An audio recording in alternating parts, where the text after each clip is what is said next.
अभी तक जितने भी गठबंधन समाजवादी पार्टी ने किए हैं, समाजवादी पार्टी की कोशिश रही है कि गठबंधन के सहयोगी दलों का पूरा सम्मान किया जाए। और मैं आज आपके सामने कह रहा हूं, और जो भी हमारे गठबंधन के साथी हैं, कभी पहले निराश नहीं हुए, आगे भी निराश नहीं होंगे। अरविंद केजरीवाल हो या आदरणीय आजम खान साहब का परिवार हो, ये सब इसलिए परेशान किए जा रहे हैं क्योंकि बीजेपी को ये लगता है कि ये ताकत बनकर के उभरेंगे। अगर इनको दबा दोगे, यहाँ इनको डिमोरलाइज कर दोगे तो इनका दल पूरा डिमोरलाइज हो जाएगा। लेकिन हमें भरोसा जनता पर है, हमें भरोसा न्यायालय पे है कि एक दिन उन्हें न्याय जरूर मिलेगा। यहीं देवबंद में एक चुनावी रैली हम लोगों ने की थी, जिस समय समाजवादी पार्टी का अलायंस था और यहाँ की जनता ने समाजवादियों की मदद की, और उसका परिणाम ये हुआ कि लोकसभा यहाँ से समाजवादी पार्टी और अलायंस जीत के गई। अभी हाल ही में जो चुनाव हुआ, उसमें भी सहारनपुर ने समाजवादी पार्टी को बड़े पैमाने पे जीत दिलाई। जो सीटें हम लोग हारे, वो कहीं न कहीं जो कमियां रही हैं, उन कमियों को दूर करेंगे। देवबंद वो स्थान है जो दुनिया में जाना जाता है। ये ऐतिहासिक धरती, जिसने आजादी की लड़ाई में और देश को आजादी दिलाने में अगर उन्हें जान भी न्यौछावर करनी पड़ी होगी, तो यहाँ के लोग पीछे नहीं हटे। उस समय अंग्रेजों के खिलाफ और देश के हित में जो देवबंद का योगदान है, वो भुलाया नहीं जा सकता।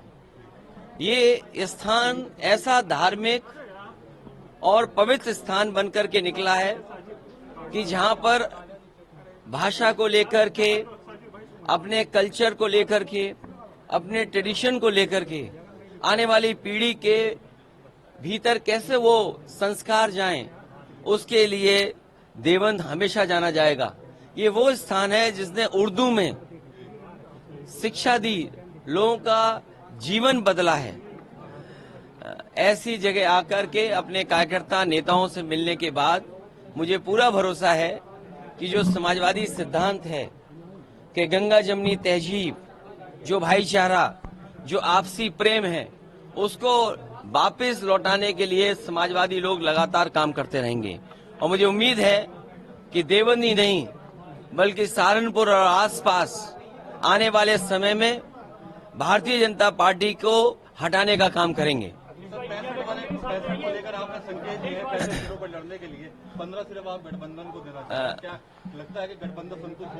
अभी तक जितने भी गठबंधन समाजवादी पार्टी ने किए हैं, समाजवादी पार्टी की कोशिश रही है कि गठबंधन के सहयोगी दलों का पूरा सम्मान किया जाए। और मैं आज आपके सामने कह रहा हूं, और जो भी हमारे गठबंधन के साथी हैं, कभी पहले निराश नहीं हुए, आगे भी निराश नहीं होंगे।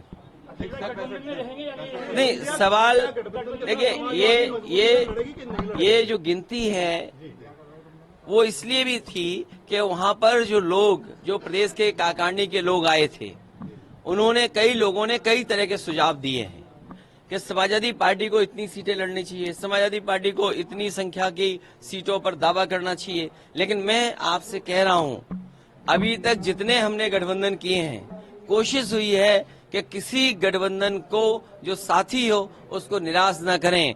और हमारा गठबंधन और पीडीए स्ट्रेटजी, पीडीए ही हराएगा एनडीए को, क्योंकि एनडीए के लोगों ने धोखा दिया है पीडीए के लोगों को। पीडीए के जुड़े हुए लोग, उनको धोखा मिला है एनडीए से। आज पिछड़े, दलित, अल्पसंख्यक, मुसलमान भाई सबसे ज्यादा पीड़ित हैं और सबसे ज्यादा न्याय हुआ उनके साथ। अगर कोई न्याय दिलाएगा तो यही गठबंधन पीडीए मिलकर के आगे बढ़ेगा।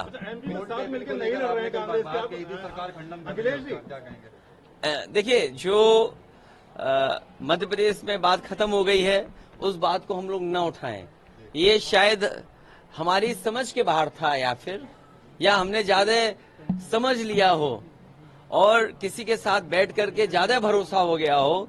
इसलिए मुझे लगा कि मध्य प्रदेश में अगर उनके लोग बातचीत कर रहे हैं तो हमें साथ लेकर के चलेंगे, क्योंकि ये बात साफ हो गई है कि स्टेट लेवल पर कोई गठबंधन नहीं है।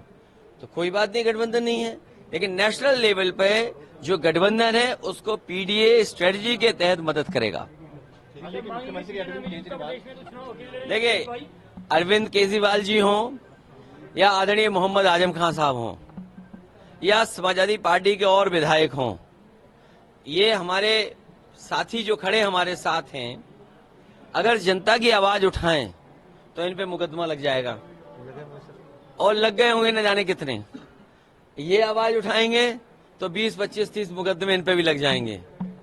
अरविंद केजरीवाल हो या आदरणीय आजम खान साहब का परिवार हो, ये सब इसलिए परेशान किए जा रहे हैं क्योंकि बीजेपी को ये लगता है कि ये ताकत बनकर के उभरेंगे।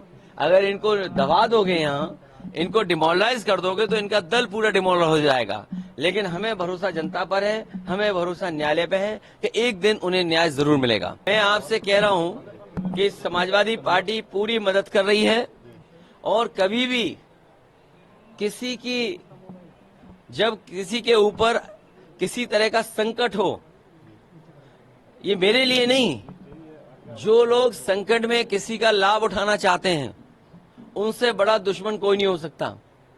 समाजवादी पार्टी मदद कर रही है और मदद करती रहेगी। आखिरी सवाल सर, 2024 के लिए देवन से क्या मैसेज दे रहे हैं आप? देवन वो स्थान है, देवन वो पवित्र स्थान है जिसने सदियों से अपनी संस्कृति, अपने ट्रेडिशन को बचाया, लोगों को शिक्षित किया, जागरूक किया, और समाज के लिए, सुधार के लिए सबसे बड़ा हथियार अगर कोई चीज है तो वो शिक्षा है। यहाँ के जमीन ने, यहाँ के तमाम पूर्वजों ने बहुत लोगों के जीवन को बदला है, और यहाँ से समय समय पर संदेश दिया है। जो अपनी हेरिटेज, अपने ट्रेडिशन, अपने कल्चर को बचा करके चलता हो, वही आगे खुशहाल होता है, तरक्की करता है। ऐसे पवित्र स्थान पर, ऐसी स्थान पर जो न केवल देश और दुनिया में संदेश देता हो, वहां आकर के हमेशा खुशी मिलती है।